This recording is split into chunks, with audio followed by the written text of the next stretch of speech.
Hello everyone. आज हम लोग रीड करेंगे चैप्टर 10 कामचोर। बड़ी देर के वाद विवाद के बाद यह तय हुआ कि सचमुच नौकरों को निकाल दिया जाए। आखिर ये मोटे मोटे किस काम के हैं? हिलकर पानी नहीं पीते। इन्हें अपना काम खुद करने की आदत होनी चाहिए। कामचोर कहीं के। तुम लोग कुछ नहीं, इतने सारे हो और सारा दिन उधम मचाने के सिवा कुछ नहीं करते। और सचमुच हमें ख्याल आया कि हम आखिर काम क्यों नहीं करते। हिलकर पानी पीने में अपना क्या खर्च होता है। इसलिए हमने तुरंत हिल हिल कर पानी पीना शुरू किया। हिलने में धक्के भी लग जाते हैं और हम किसी के दबेल तो थे नहीं कि कोई धक्का दे तो सह जाए। लीजिए, पानी के मटकों के पास ही घमासान युद्ध हो गया। सुराहियां उधर लुढ़की, मटके इधर गए, कपड़े भीगे सो अलग। यह भला काम करेंगे? अम्मा ने निश्चय किया। करेंगे कैसे नहीं। देखो जी, जो काम नहीं करेगा उसे रात का खाना हरगिज नहीं मिलेगा, समझे। यह लीजिए, बिल्कुल शाही फरमान जारी जारी हो गया। हम काम करने को तैयार तैयार हैं, काम बताए जाए। हमने दुहाई दी। बहुत से काम है जो तुम कर सकते हो। मिसाल के लिए, यह दरी कितनी मैली हो रही है। आंगन में कितना कूड़ा पड़ा है। पेड़ों में पानी देना है। और भाई, मुफ्त तो यह काम करवाए नहीं जाएंगे। तुम सबको तनख्वाह भी मिलेगी। अब्बा मियाँ ने कुछ काम बताए और दूसरे कामों का हवाला भी दिया। माली को तनख्वाह मिलती है। अगर सब बच्चे मिलकर पानी डालें तो। ऐ हैं, खुदा के लिए नहीं, घर में बाढ़ आ जाएगा। अम्मा ने याचना की। फिर भी तनख्वाह के सपने देखते हुए हम लोग काम पर तुल गए। एक दिन फर्शी दरी पर बहुत से बच्चे जुट गए और चारों ओर से कोडे पकड़कर झटकना शुरू किया। दो चार ने लकड़ियां लेकर धुआंधार पिटाई शुरू कर दी। सारा दिन धूल से अट गया। सारा घर धूल धूल से अट गया। खांसते खांसते सब बेदम हो गए। सारे धूल जो दरी पर थी, जो फर्श पर थी, सबके सिरों पर जम गई, नाकों और आंखों में घुस गई। बुरा हाल हो गया सबका। हम लोगों को तुरंत आंगन में निकाला गया। वहां हम लोगों ने फौरन झाड़ू देने का फैसला किया। झाड़ू क्योंकि एक थी और तनख्वाह लेने वाले उम्मीदवार बहुत, इसलिए क्षण भर में झाड़ू के पुर्जे उड़ गए। जितनी सीखे जिसके हाथ पड़ी वह उनसे ही उल्टे सीधे हाथ मारने लगा। अम्मा ने सिर पीट लिया। भाई, ये बुजुर्ग काम करने दे तो इंसान काम करें। जब जरा जरा सी बात पर टोकने लगे तो बस हो चुका काम। असल में झाड़ू देने से पहले जरा सा पानी छिड़क लेना चाहिए। बस यह ख्याल आते ही तुरंत दरी पर पानी छिड़का गया। एक तो वैसे ही धूल से अटी हुई थी। पानी पड़ते ही सारी धूल कीचड़ बन गई। अब सब आंगन से भी निकल गए। तय हुआ कि पेड़ों को पानी दिया जाए। बस सारे घर की बाल्टियां, लोटे, तसले, भगोने, पतीलियां लूट ली गई। जिन्हें यह चीज भी ना मिली, वह डोंगे, कटोरे और गिलास ही ले भागे। अब सब लोग नल पर टूट पड़े। यहाँ भी वह घमासान मची कि क्या मजाल है कि एक बूंद पानी भी किसी के बर्तन में आ सके। ठूसम ठास, किसी बाल्टी पर पतीला और पतीले पर लोटा और भगोने और डोंगे। पहले तो धक्के चले, फिर कोहनियाँ और उसके बाद बर्तन। फौरन बड़े भाइयों, बहनों, मामुओं का दमदार मौसियों, फूफियों की कुमक भेजी गई। फौज मैदान में हथियार फेंक कर पीठ दिखा गई। इस घिंगा मुश्ती में कुछ बच्चे कीचड़ में लथपथ हो गए।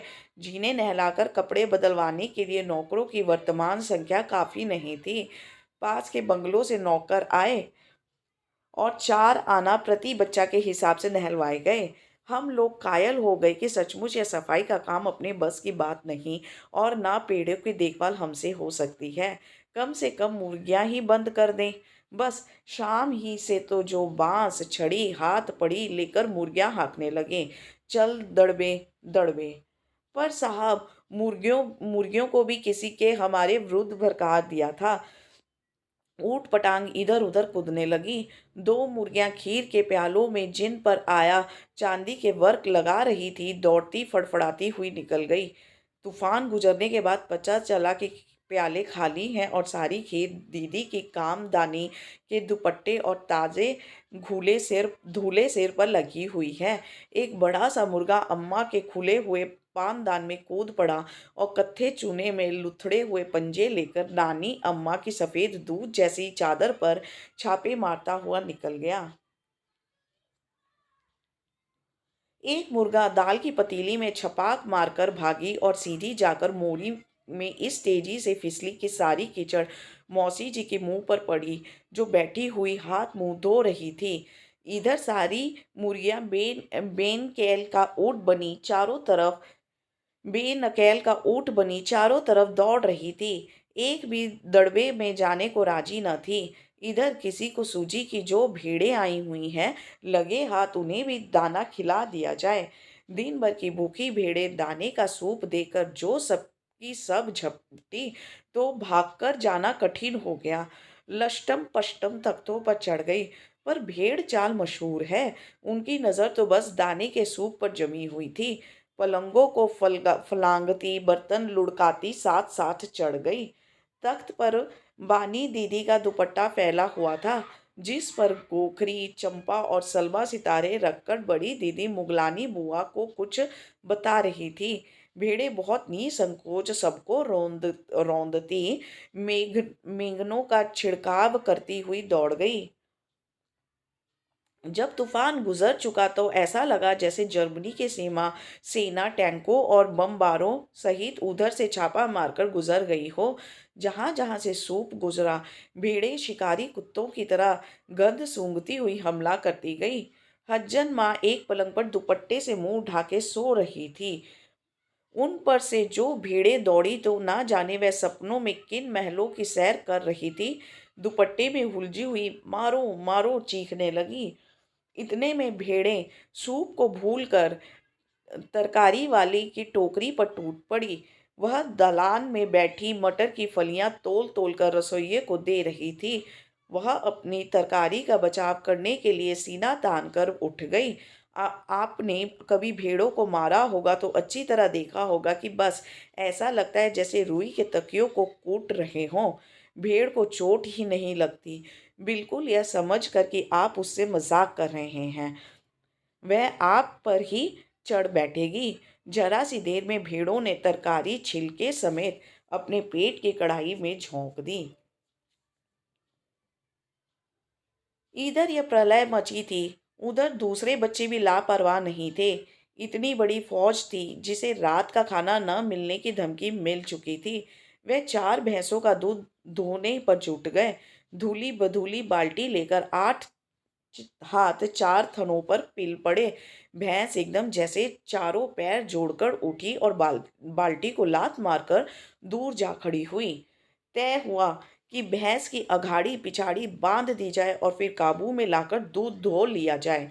बस झूले की रस्सी उतारकर भैंस के पैर बांध दिए गए। पिछले दो पैर चाचा जी की चारपाई के पायों से बांध अगले दो पैरों को बांधने की कोशिश जारी थी कि भैंस चौकन्नी हो गई। छूट कर जो भागी तो पहले चाचा जी समझे कि शायद कोई सपना देख रहे हैं। फिर जब चारपाई पानी के ड्रम से टकराई और पानी छलक कर गिरा तो समझे कि आंधी तूफान में फंसे हैं, साथ में भूचाल भी आया हुआ है। फिर जल्दी ही उन्हें असली बात का पता चल गया और वह पलंग की दोनों पटियां पकड़े बच्चों को छोड़ देने वाले का बुरा भला सुनाने बच्चों को छोड़ देने वालों को बुरा भला सुनाने लगे। यह बड़ा मज़ा आ रहा था। यहाँ बड़ा मज़ा आ रहा था। भैंस भागी जा रही थी और पीछे पीछे चारपाई और उस पर बैठे थे चाचा जी। ओहो, एक भूल ही हो गई, यानी बछड़ा तो खोला ही नहीं, इसलिए तत्काल बछड़ा भी खोल दिया गया। तीर निशाने पर बैठा और बछड़े की ममता में व्याकुल होकर भैंस ने अपने खुरों को ब्रेक लगा दिए। बछड़ा तत्काल जुट गया। धोने वाले गिलास कटोरे लेकर लपके, क्योंकि बाल्टी तो छपाक से गोबर में जा गिरी थी। बछड़ा फिर बागी हो गया। कुछ दूध जमीन पर और कपड़ों पर गिरा। दो चार धारें गिलास कटोरों पर भी पड़ गई। बाकी बछड़ा पी गया। यह सब कुछ कुछ मिनटों के 3/4 में हो गया। घर में तूफान उठ खड़ा हुआ। ऐसा लगता था जैसे सारे घर में मुर्गियां, भेड़ें, टूटे हुए तसले, बाल्टियां, लोटे, कटोरे और बच्चे थे। बच्चे बाहर किए गए, मुर्गियां बाग में हकाई गईं। मातम सा मनाती तरकारी वाली के आंसू पोंछे गए और अम्मा आगरा जाने के लिए सामान बांधने लगी। या तो बच्चे राज कायम कर लो या मुझे ही रख लो, नहीं तो मैं चली मायके, अम्मा ने चुनौती दी। और अब्बा ने सबको कतार में खड़ा करके पूरी बटालियन का कोर्ट मार्शल कर दिया। अगर किसी बच्चे ने घर की किसी चीज को हाथ लगाया तो बस रात का खाना बंद हो जाएगा। यह लीजिए, इन्हें किसी करवट शांति नहीं।